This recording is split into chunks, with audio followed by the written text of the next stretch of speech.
This episode is proudly supported by OpenTable. Nearly 1/3 of diners are booking same day.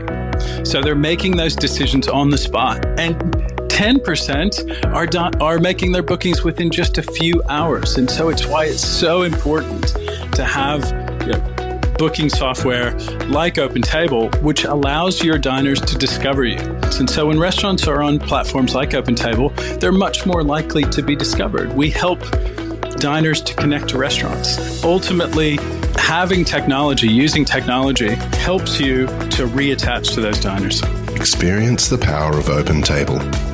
For an exclusive offer, visit restaurant.opentable.com.au/DITW. When you see posters up interstate or around the community that, we supply freshwater turkeys at Christmas, and people say, I'm in Sydney, where can I get some of your turkey, is something I feel quite proud of. This is The Producers. I'm Anthony Huckstep. In Australia, turkey often plays second fiddle to chickens, but things are changing. An idea to have a few turkeys on the farm led Claire Longbottom down a path to breed and pasture-raise rare heritage turkeys in the Clare Valley of South Australia. These incredible birds grow slowly and are free to roam outside and embrace an active lifestyle. And the proof lies in some of the most sought-after turkey in the country. We live on a farm in mid-north of South Australia. It's called the town of Spalding, and it's right in between the Clare Valley and the Flinders Ranges, I like to say. So I can sort of say we are, pretty local to the middle of SA, really. It's good because we generally get a decent rainfall in the middle of winter, and then in the summer we still get generally nice average summer weather, so nice warm days for the turkeys to grow. And then when it comes to winter, we get enough rain for pasture to grow out in the yards where we have them free ranging with 6-foot fences. So it works pretty well. It's only a 2-hour drive from Adelaide, so it's quite adaptable to getting produce down to Adelaide to customers, or for transport companies. They're always coming through our way. So it's quite good, and decent growing conditions on an average type general Australian day, really. Both Claire and her husband Jason grew up raising poultry in their own families as children, and both concede it's hard to imagine a farm without them. I grew up in the mid-north SA, about a half an hour, 45 minutes away from where we are in Spalding, and I was on a farm. I was in a family of 4 girls, and my mother and father were on a farm over there, and I was always, probably out of the 4 of us girls, the one that was always the hands-on. I was Dad's boy all the time, helping him with the sheep, with the farming. He was a sheep farmer as well as a cropping pastoral farmer as well. So I was always very keen in being outdoors, outside. It meant I didn't have to be inside doing dishes or housework, and I could stay out late or get days off school for shearing when time came, that time of year. And my husband grew up on the farm, and we're still, on his farm now. So, farming was always second nature, and throughout my, 15, 20 years or so, I've tried and dabbed in office work or reception type work in various areas in the Clare Valley. I think my heart was always knowing that I was best suited on the land, hands-on, outside, inside, vehicles, driving tractors, driving trucks, working with sheep. I'm a real animal lover myself, so I really enjoy working with a dog or working with the poultry or with any of the sheep or anything. With an appetite to grow turkeys, Claire found a breeder of rare heritage birds, jumped in the car and set off to collect them. So my husband was looking at getting some turkeys, and it's actually, unless you know someone, it's actually quite hard to source people before Facebook came about. So my husband Googled turkeys in Australia, where to collect them, and we found Deutscher's turkey farm at Dadswell Bridge.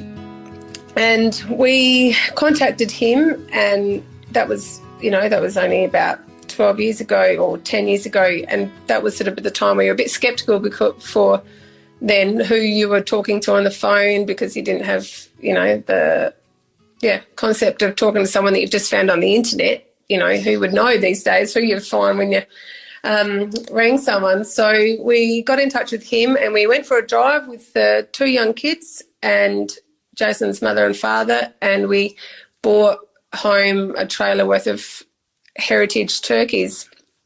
So we're going for a couple, and I think we ended up with about 8 or 10.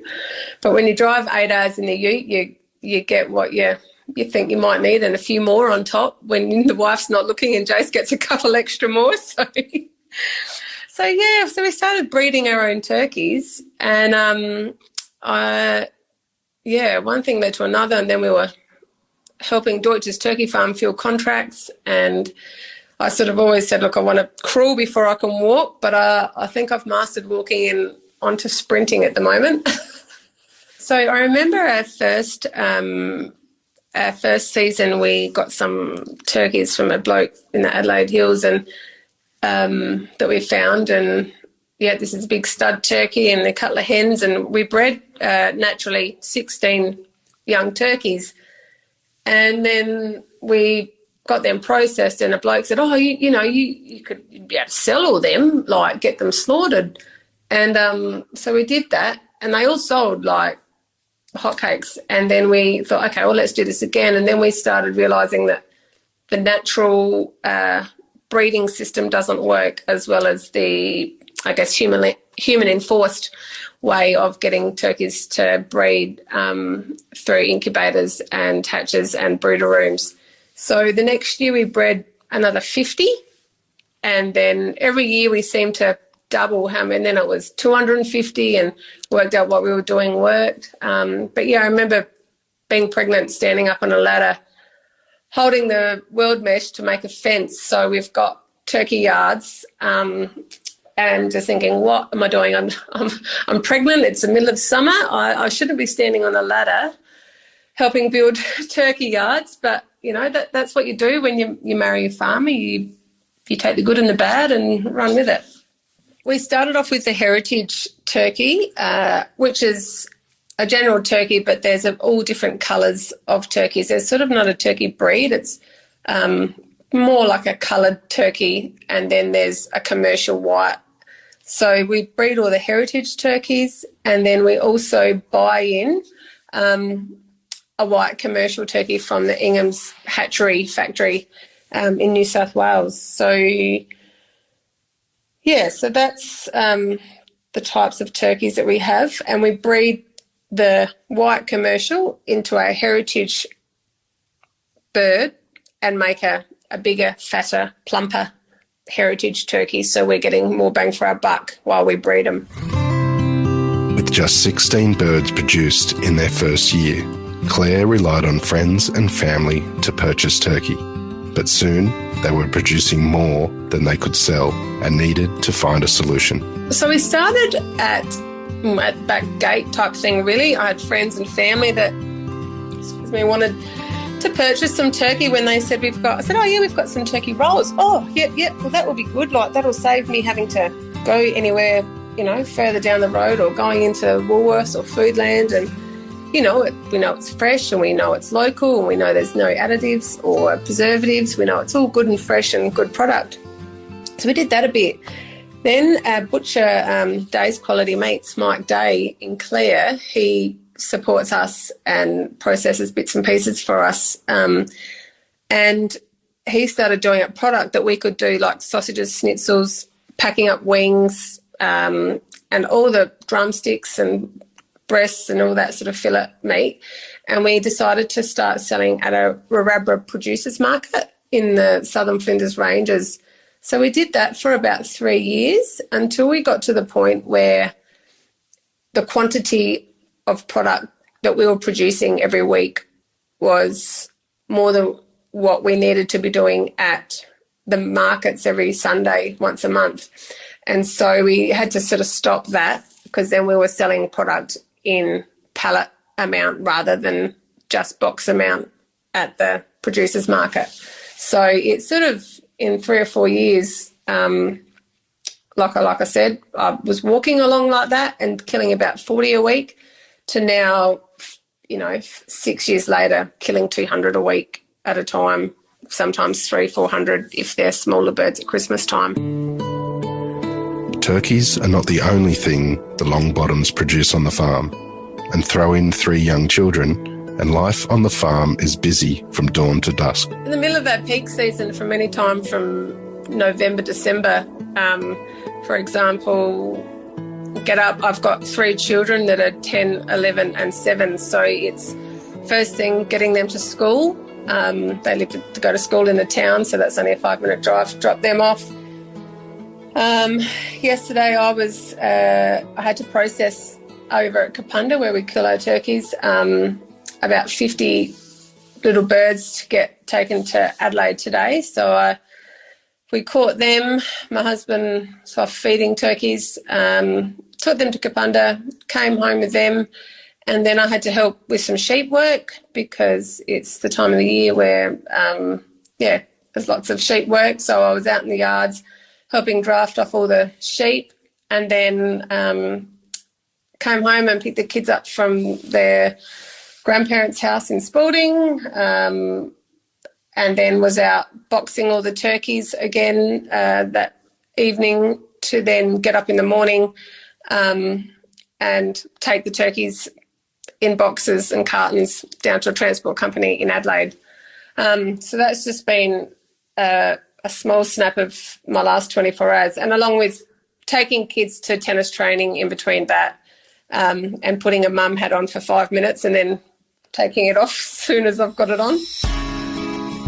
Turkeys are big birds and full of character, so every day delivers entertainment and the odd challenge too. So in the turkeys, at times in the big yards, they're about 50 metres squared turkey yards, and at one time for another, you may need to take one out because it might be getting picked on by another. And I remember being in thongs and shorts and T-shirt one summer day and going out to get this turkey. Now, turkeys are funny with people's feet and attire. If you're wearing your work boots or gum boots, they generally are okay. If you're wearing thongs or sand shoes and they're, feeling pretty active, they can attack you or just want to attack you at your feet and peck you. So there was this one day that I had to go out to the middle of the yard down the back and get this turkey, and you have to pick it up by its legs and chest and carry it out. So this bird is probably weighing about 25 kilo live. And these turkeys are big and white, and there's about 200 in the yard or so, whatever fitted at the time. And I've had to carry this turkey out. Now, here I am, a grown woman, running out the yard, screaming like a little kid that these turkeys are going to attack me. After growing up with poultry and everything all my life, running away from a big turkey is not something that you want to hope that someone drives past and sees, because it's quite a scary feeling with a pinch of stupid feeling on top. And another one was our business gets audited every year by PIRSA and Meat Safety. So we had a gentleman come out and do our audit one year, and we'd made these really great, what we thought were really great water covers for our troughs, because you need to stop and eliminate any way of other avian species coming in to your property, into your water, to eliminate disease. Anyway, okay. So we went outside and he was having a look around, and he said, but he's looking from the fence. And my husband saying, well, you got to come and see these like water troughs. Like I've spent heaps of time, and, they're really good, and we really are pretty proud of them. Like, can you come and have a look? And he sort of was very hesitant and stood about a metre behind my husband the whole time. And, yes, yep, they look really good. Okay, no worries. Yep, we're finished here now. And he got out, and I think he was out of there like a shot. He was that petrified of them. It wasn't funny. Well, like, hang on a second, you're meant to be, the boss man for poultry auditing our business. But yeah, so that was that's always quite, comical that we feel. Claire believes it's a myth that turkeys are hard to cook. You just need to know what you're doing. To me, it's all about how you cook it, and it's people not knowing, and because they only think they cook it at Christmas time, they only do it once a year. So they don't think, if I keep doing it all the year round, at Christmas time, I'll know what to do. But the best thing to do is to keep it just moist. Cook it with water baths, roast it or cover the drumsticks on a whole turkey just to keep the moisture in. Also seasoning with not just dry breadcrumbs, but like a citrus or fruit or anything inside it, which will also give it its flavour, and bathing it in the juices that you're cooking it in, whether it's a citrus juice or something. Just really giving it some care to make it not dry out, rather than stick it in the oven and leaving it for 2 hours and thinking, oh, it's dry. Well, if you, so will a chook be if you do the same. But, if you put all the seasonings, the moisture of butter or oil over the top to give it the flavoursome as well, it will really, do it wonders and keep it moist, which is what a lot of people do when they buy our product. They get information from me on how to cook it or the best way to cook it. And then I haven't ever really had anyone complain. I've always ever had great reviews back from, family and friends and customers, and, just a random customer for a couple of hours away will drive and say, oh, I want to get your turkey again. Where can I get it? I'm like, just go to your local butcher. Having both grown up on farms, Claire and her husband Jason know the challenges and benefits of farm life. My husband and I get along pretty well 99% of the time, as any marriage do that work together. I have friends that say, oh, I could never work with my husband 24/7 like you do. And I said, well, we just, I think we've both got the same ways in mind of growing up on the farm. Not a lot of women did grow up on their farm or had a lot to do with their dad and their farming ways of life, but I did. So I feel that that's benefited me to know that, work needs to be done. We are going to have to be out here shearing till 11 o'clock at night. So then the next day we can start doing this with the turkeys. But yeah, family all around us, which is great. So Jason's brother and sister, one in Clare, one in Spalding as well, are always very helpful when it means to whether it means to help with the kids or take a delivery somewhere or take product somewhere or help catch the birds. Jason's brother is always very good to help catch the birds with us before slaughter. And his parents have always been very supportive and helped everything that he wanted to achieve be achievable. And I don't think you can run a business like this without that. We haven't, had to employ anyone on farm as such. But, it just means that everyone has to get along. It has its downfalls at times, I guess, because, I might think one thing and someone might think another, and you just have to learn to compromise with each other and work together, because there's really, when you live on the farm and you work on the farm, you farm from the morning you wake up to the night you go to sleep. So it's pretty full on. Adding turkeys to the overall mix has had a surprising impact on Claire, who can't imagine life without them. It's really made it a lot meaningful, as it feels like I've got a purpose. For a while you're there when I was having children, working on and off out of childcare centre that I did it for a bit, or kindergarten where I used to work there for a bit. I really had to stop anything like that because I just didn't have time. It really consumed a lot of my life, really. Like, it really has changed the way we eat. We eat turkey 9 times out of 10 because we've got it readily available. And I guess if I feel that if we're eating it, obviously we think it's great. I'd be worried if people are producing a food and not eating it themselves. Like, I think that's, very important to be able to be proud of what they've produced. So we eat turkey all the time, which I hadn't, done a lot of, except for when I was a child. My mum used to say we used to eat turkey at Christmas and Easter. So, yeah, and it's just changed the way we think of how we spend our money, or what we're going to be doing for this week to that week, from this month to that month, or how our day will change, or how my husband has to juggle and schedule our farming now. We share farm with his brother and their family. So, yeah, it has changed a lot of dynamics in, the way we farm, and when and how, and what fits into when, and what time of month is best to be doing something else.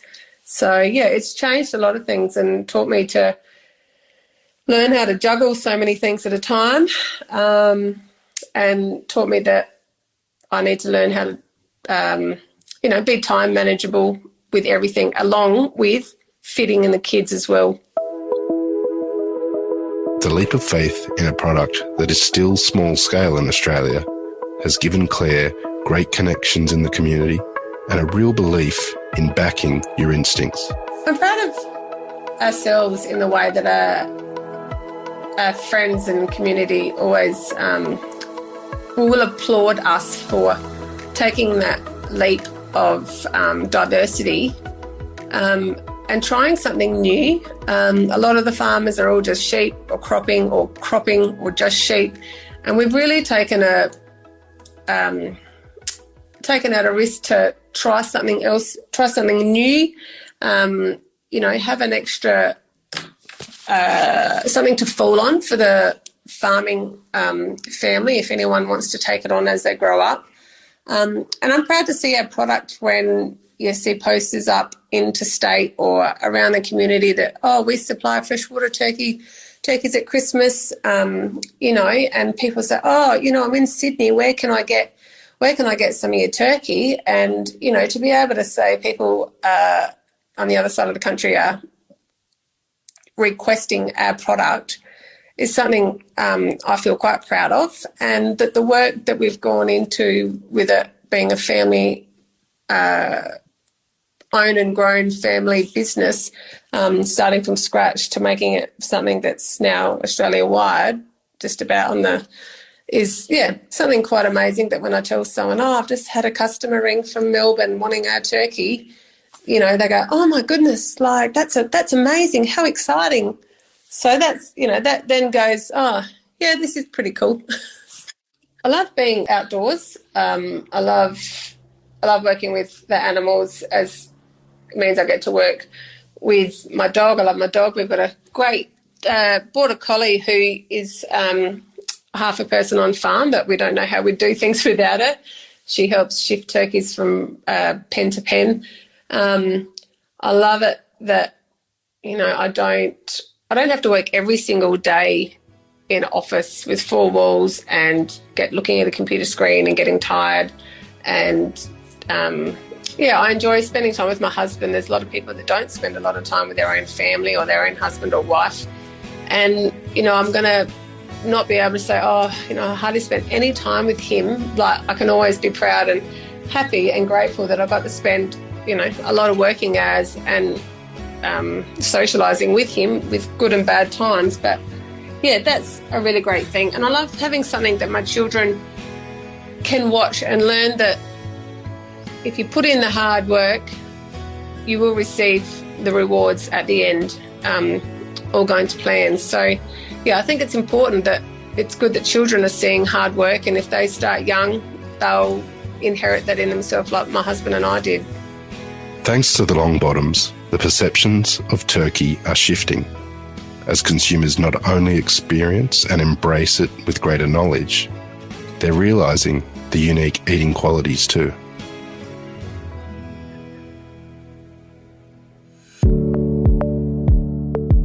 This is The Producers, a Deep in the Weeds production. I'm Anthony Huckstep.